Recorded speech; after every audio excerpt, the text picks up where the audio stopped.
राजकीय सेवा से सेवानिवृत्त होते ही शिक्षक वल्लभ लखेश्री ने की देहदान की घोषणा। फलोदी में अब तक की बताई जा रही ये चौथी घोषणा। भारतवर्ष के इतिहास में दान के महत्व को सर्वोच्च बताया गया है, जिसमें दधीची ने अपने हड्डियों का दान दानवों के संहार के लिए किया। महाभारत के कर्ण का नाम आज भी दानवीर के रूप में हर किसी की जुबान पर होता है। वैसे शास्त्रों में दान को अलग अलग रूप में समझाया गया है।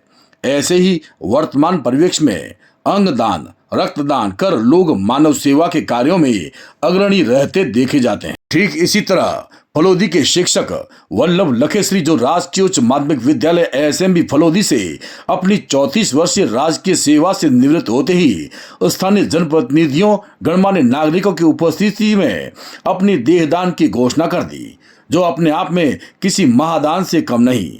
देखा जाए तो फलोदी जिले की ये चौथी देहदान को लेकर घोषणा मानी जा रही है।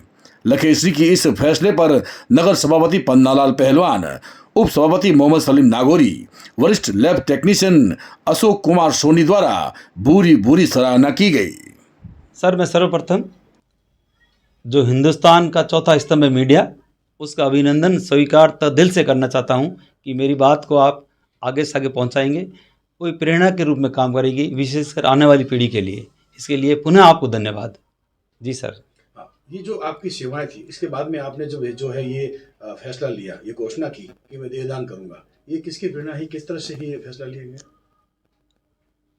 सर, कोई भी देश का पढ़ा लिखा आदमी है, विद्वान आदमी है और वर्तमान परिस्थिति में जी रहा है, उस हरेक के मन में एक जुनून होता है कि किसी की जान बचाने के लिए, चाहे आँख का दान हो, चाहे हृदय का दान हो, चाहे दिल का दान हो, चाहे किडनी का दान हो, विभिन्न प्रकार के दान देकर के लोगों की जान बचाई जा सकती है। और जब हमारा देश तो दादीची का देश है, जिसने हड्डियों का दान दिया था और अपनी हड्डियों का दान दे करके और राक्षसों का नाश किया था, अगर उनकी बातें पढ़ें, उनकी हालातों को समझे, तो उसके मुकाबले तो हम कुछ भी नहीं कर रहे हैं। मैं लगभग, मेरा कोई ये जुनून नहीं है कि मैं देहदान करूं। मैंने काफ़ी लोगों से प्रेरणा ली। मैंने देखा, मैं आर्ट्स का विद्यार्थी होते हुए भी मेडिकल साइंस की स्कूलों में जाना, उन विद्यार्थियों के बीच में बैठना और उनकी प्रयोगशाला में जाना, तब मुझे लगा कि एक मनुष्य व्यक्ति, जब मानव का शरीर है जो जलने के बाद में मात्र एक राख हो जाती है, उसके शरीर का कोई उपयोग नहीं है और राख भी थोड़े दिन के बाद में धूल में उड़ जाती है।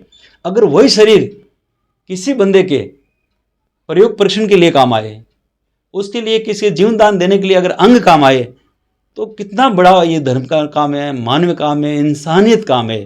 बस यही मेरी प्रेरणा है। मैं विशेषकर जब बीकानेर में पढ़ता था, उसमें मेडिकल कॉलेज मेरे रिश्तेदार सर्विस करते थे, मैं उनके पास जाता था और उनके पास में जाकर के जब मैं देखता था कि एक बॉडी बाहर से निकाल करके जिसके मसाला लगाया होता है, उस बॉडी को लाते हैं और उस केमिकल वाले जार में डालते हैं। उस जार में डाल करके सारे स्टूडेंट जब खड़े रहते हैं और जब उनके लेक्चरर है वो उन बॉडी के अलग अलग पार्ट करके उनको जब पढ़ाते थे, बताते थे, उस समय मेरी ये प्रेरणा जगी कि अरे यार, ये बॉडी बहुत महत्वपूर्ण है। उसी बातों से प्रेरित होकर के, मेरी अंतरात्मा से जागृत होकर के मैंने सोचा कि क्यों नहीं देहदान किया जाए। और मैंने एक बहुत ही शानदार अवसर ढूंढा कि मेरी सेवानिवृत्ति के उपलक्ष्य में सार्वजनिक रूप से मीडिया के बीच में, विद्वान लोगों के बीच में और विशेषकर बच्चों के बीच में, जो आज के विद्यार्थी है, कल के नागरिक हो गए, उनको एक संदेश देने के लिए मैंने घोषणा की है कि मरणोपरांत मैं मेरी देहदान करूंगा। और इस देहदान का वास्तव में आने वाली जनरेशन के लिए, आने वाले लोगों के लिए, आवश्यकताजनक लोगों के लिए उस शरीर का, उस मर्तदेह का, चाहे मेडिकल के विद्यार्थियों के लिए काम आए और या किसी बीमार व्यक्ति के लिए काम आए, उससे मैंने प्रेरणा लेकर के और विशेषकर सेवानिवृत्ति के समय मैंने घोषणा की है, ताकि हजारों हजारों बच्चे इस बात को सोचें और समझें।